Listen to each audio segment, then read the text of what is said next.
Do you feel behind with your finances? If so, this could be what's hurting you financially. Today I'm sharing 3 mistakes you make with money that's keeping you stuck. To dive into the conversation. So you're in your 40s, 50s, or even 60s and you feel behind with your finances. Well, today I'm discussing why you are stuck with your finances and feel like you can't move ahead. The first reason is because you lack financial literacy. What does that mean? Financial literacy is basically how you use information when making a decision when it comes to your personal finances. Saving, investing, budgeting, using debt or credit. These are all things regarding personal finances.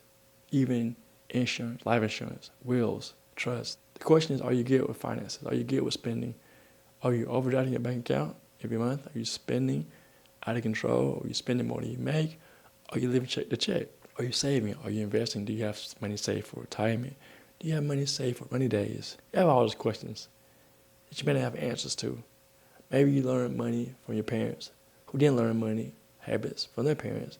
They just saw their parents spend money and talk about money, and they passed that same thing to you. You saw your parents spend money, they didn't talk about money. Your mom and dad probably argue about finances, and now you are married, and you and your spouse are arguing about finances, and you're overspending, or she's overspending. Both of y'all spenders, or both of y'all savers. Or maybe you don't even save. Maybe you don't even spend a lot, but you spend a lot on credit cards, a lot of money on your grandkids, your kids. You have all this money coming in and going out, and you don't know what to do with it. Why? Because no one taught you about financial literacy. You're no different from a lot of people in America. Although financial literacy is being taught in schools now, you're out of school, you haven't been to class in years, and your mom and dad didn't teach you about finances. Your grandparents didn't teach you, the school didn't teach you, so now it's on you to learn how to handle your finances. Because no one's going to do it for you. No one's going to save you but you. I recommend learning about financial literacy. Learning the basics, how to budget, which is basically how to control your finances. Give your money an assignment, tell it what to do every month, and every month is different. So you need to do what I call a money plan every month to manage your finances. That's the basis of financial literacy. Having a budget, knowing where your money is coming in and where it's going, that's the foundation right there. Without that, you can't save, really. You have a goal for saving. You don't know how much to save, when you can save, because you don't know how much you got coming in. You don't know how much you got going out. You're just going through life without a plan. Make sure you understand that you need a budget first and foremost, a money plan. Some people don't like the word budget, but that's what it is. It's a budget. But I call it a money plan because you don't have a plan for your money, you'll struggle financially like you're doing now. Budgeting 101, get your piece of paper, write down how much you earn for the month, and write down everything you're spending every month. Look at your bank statement if you have one. And if your outgo is more than your income, then you got a problem. That means you're living above your means. Now, if you have more income than outgo, you have savings. The difference should be savings. So you should have some money left over to save, invest, or do whatever you need to do, pay off debt. I want you to do your first money plan today. It's not hard to do. If you can add and subtract, you can do a money plan. That's simple. But again, no one taught you. No one taught me either. I went to school, went to middle school, high school, college, 3 times over, and no one taught me about how to handle finances. I taught myself, and then also took classes, a class specifically about financial literacy. Then I created my own class to help people with their personal finances too. The first point is to make sure you learn about financial literacy. It's your life.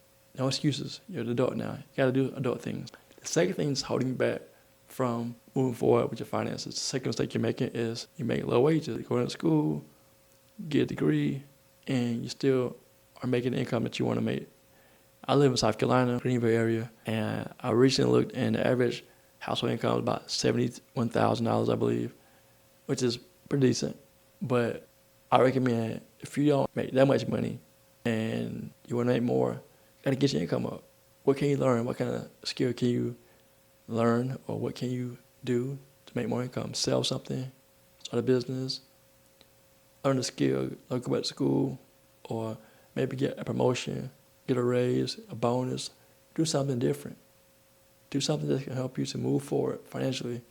If you have low income and you're wondering why you have low income, well, think about your background. What kind of job do you have? Do you have a job that's a low-paying job? maybe a frontline worker, and you're at the top of your game. You maybe work for a small company and they don't have the money to pay you more. Or maybe you're an entrepreneur and you have a business, you have clients, but you're not getting the income that you really want. Maybe you need to raise prices. Maybe you need to get more clients.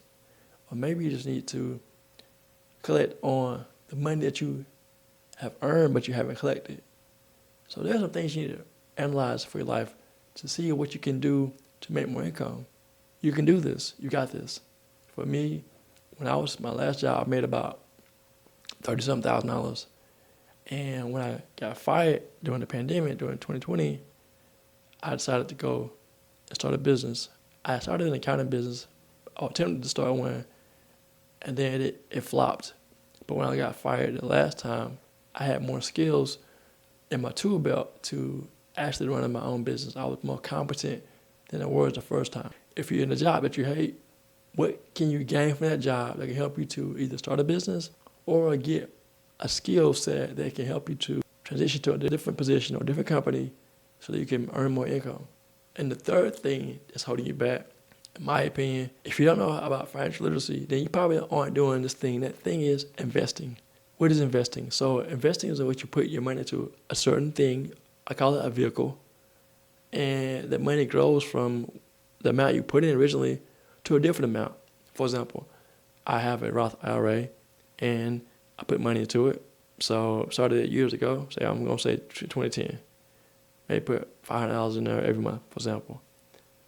The original $500 is what I put in. 10 years later, it may be about $30,000. So that money has grown $25,000 over time. That growth is what you call, basically, it's investing. You invest something and the money has grown. That's how you build wealth. Putting your money in something and it accumulates, it grows over time. And you also get, you putting money into that and then you earn interest. Interest is income, basically. It's something that grows. It's two sides of interest. One is a penalty, in my opinion, because you borrow money from somebody, you pay back interest. Interest is income to that person. When you have an investment and you are earning interest, it's income to you as well.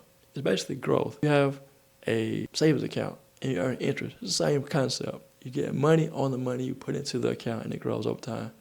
Now, investing and saving are two different things. A different topic for discussion, but we're talking about here investing because we want you to invest your money into something that'll grow. Stock market, stocks, bonds, mutual funds, ETFs, exchange traded funds, index funds, all these big words. But simply putting your money into something that's going to grow, and then what's called the stock market. The stock market is where it's similar to like going to a store and you go to get shop for groceries. You go and buy food and different items. With stock market, you can do the same thing. Again, you can buy those things, stocks, bonds, mutual funds, and you're buying things, assets, vehicles to grow your income, to grow your wealth over time. Some people may not invest because they don't know what investing is. 1, 2, they know about it, but they're afraid to do it. And then 3, they may invest, but they may not be investing enough. Where are you in the spectrum? Are you aware of investing? Are you doing it currently? Drop in the chat below, let me know. But the whole point is I want you to be able to learn about financial literacy. Do your money plan. That's your homework. Money plan first. And if you need to make more income, get your income up. What ideas can you create to help you to move forward in your finances? And third, are you investing? Oh, now here's the bonus. I recommend investing, but I also recommend, if possible, get out of debt before investing. Here's why. Because if you try to invest and pay off debt, you probably won't get either one done efficiently. But if you pay off your debt, you have more money to invest because you won't have any debt. It's that simple, y'all.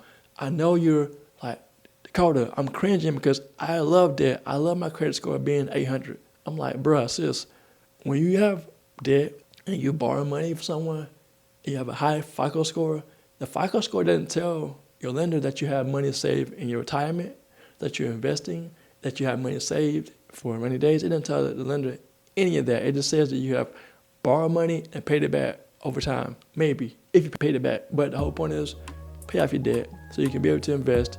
Learn about financial literacy so you can be able to increase your wealth and live life that you really want. If you want to continue to receive value, I'll see you in the next video.